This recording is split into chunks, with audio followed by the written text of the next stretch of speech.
آپ کو کبھی کسی نے یہ بتایا ہے کہ ایک صحابی نے 700 اونٹ ایک ہی صبح ڈونیٹ کر دیے اور وہ دوبارہ امیر ہو گئے؟ یہ کوئی فیری ٹیل نہیں ہے، یہ تاریخ ہے، اور یہ وہ تاریخ ہے جو آپ کو کبھی کوئی بتاتا نہیں ہے۔ حضرت عبد الرحمن بن عوف رضی اللہ تعالی عنہ مکہ کے ایک امیر تاجر، جب انہوں نے اسلام قبول کیا تب سب کچھ چھوڑ دیا، گھر، مال، کاروبار۔ مدینہ پہنچے تب دونوں ہاتھ خالی تھے۔ ایک انصاری صحابی نے کہا کہ میری آدھی دولت حاضر ہے۔ حضرت عبد الرحمن بن عوف رضی اللہ تعالی عنہ مسکرائے اور ایک سوال کیا کہ بھائی، منڈی کا رستہ کہاں ہے؟ وہ مارکیٹ گئے اور پہلے دن مکھن اور پنیر بیچا، تھوڑا منافع، لیکن ان کے 3 اصول تھے جو آج بھی MBA نہیں سکھاتا۔ پہلا، کیش اونلی، نہ ادھار خریدو نہ ادھار بیچو۔ دوسرا، 1 پیسے کا بھی منافع ہو تو مال بیچ دو، ہورڈنگ نہیں۔ اور تیسرا اور سب سے امپورٹنٹ کہ اپنے مال کا کوئی بھی عیب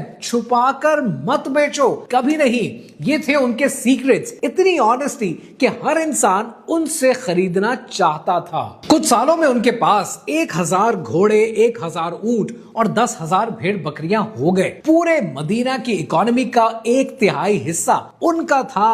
سوال یہ ہے کہ ان کی نیٹ ورتھ آج کے حساب سے کتنی بنتی ہے؟ حضرت عبد الرحمن بن عوف رضی اللہ تعالی عنہ اپنی وفات کے وقت چھوڑ کر گئے 3.1 بلین اسلامک دینار، وہ بھی سونے کے۔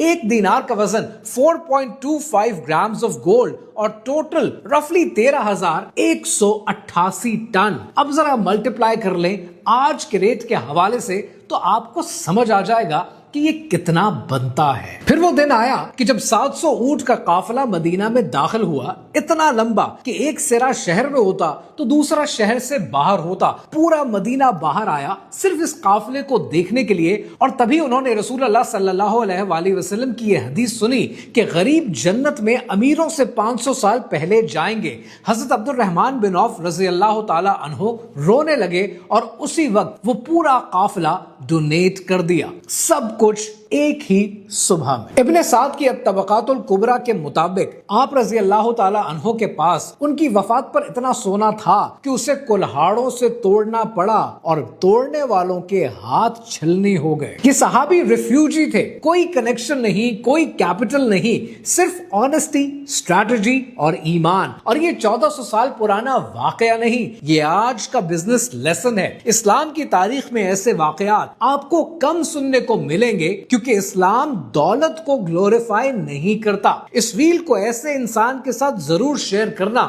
جسے لگتا ہے کہ دولت اور ایمان اکٹھے نہیں چل سکتے۔